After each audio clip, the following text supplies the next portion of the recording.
Bien, colegas, entonces vamos a darle continuidad a nuestro siguiente video o cápsula, ¿ok?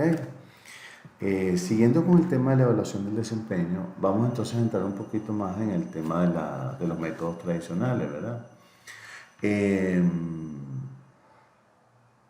de alguna manera, no podemos decir que hay un método único o mejor que otro. En algún momento nosotros podemos fusionar las características de uno o los elementos de uno con otro. Ahí no hay limitante, eso es perfectamente viable y válido.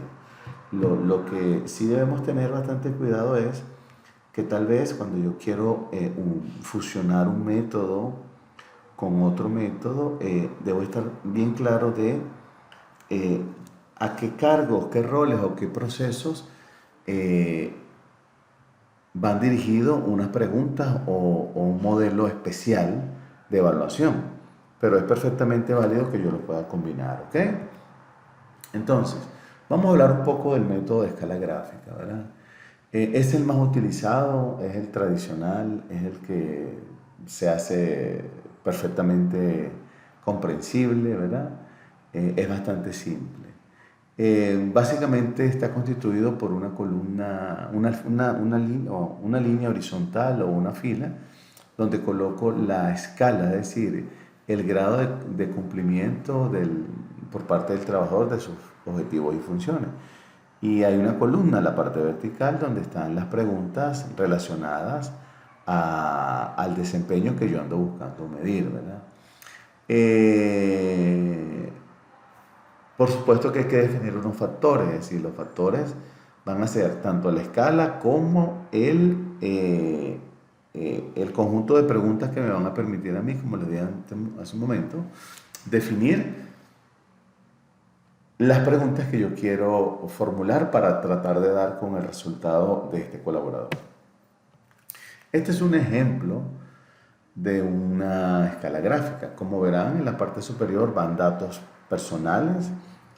Es recomendable, aparte del nombre del trabajador, el departamento, el puesto y la fecha, eh, definir si esa fecha que está ahí es la fecha en la que me estoy sentando con el colaborador a leerle el resultado de su evaluación de todo un periodo anterior, o también puedo colocar la fecha en la cual está basada esta evaluación, es decir, que yo diga, hoy es 20 de septiembre del 2020. Entonces, tengo otro campo que diga, periodo evaluado del 1 de enero del año tal hasta el 30 de noviembre del año tal. Eso es importante dejarlo claro. Eh, entonces, como verán en la parte superior, hay una escala que va desde malo, tolerable, regular, bueno y óptimo. Esa es una escala que también podría ser malo, regular, bueno, muy bueno, excelente. O también podría ser 20, 40, 60, 80 o 100%. Y en el lado vertical están las áreas que yo estoy evaluando, ¿verdad? Entonces coloco el área y cada una de las categorías va a tener una identificación en la medida de en qué grado cumplió el trabajador con esa tarea, por decirlo así, ¿verdad?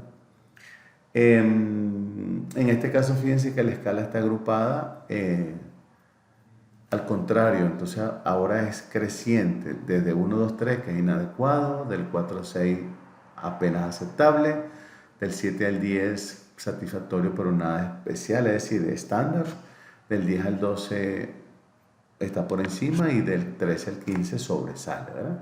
Entonces tengo en la columna las preguntas y en la escala en grado las categorías a las cuales corresponde cada uno.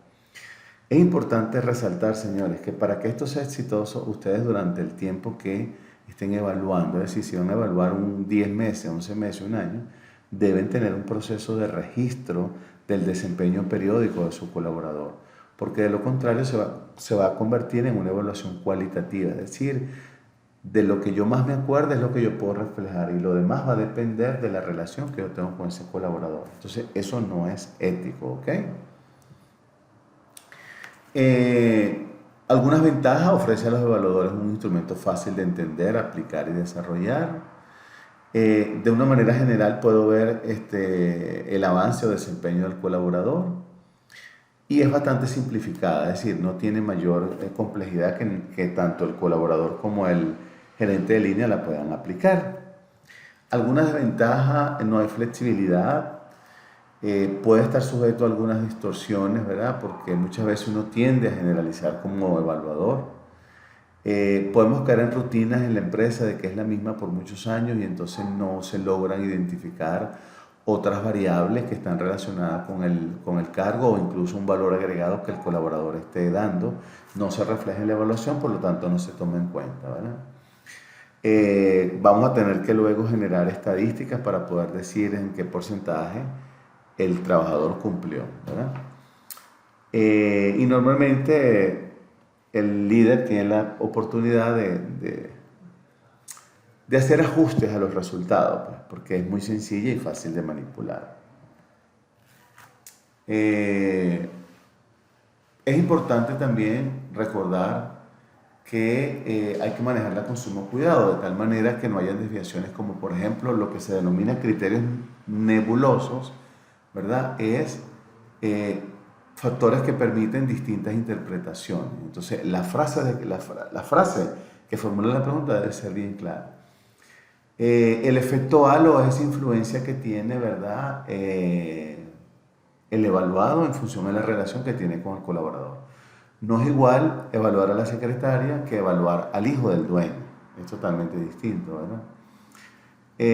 La tendencia es que uno siempre se está colocando entre bueno, un poquito más arriba de bueno y un poquito más arriba, es decir, entre el 50, 60 y 45%.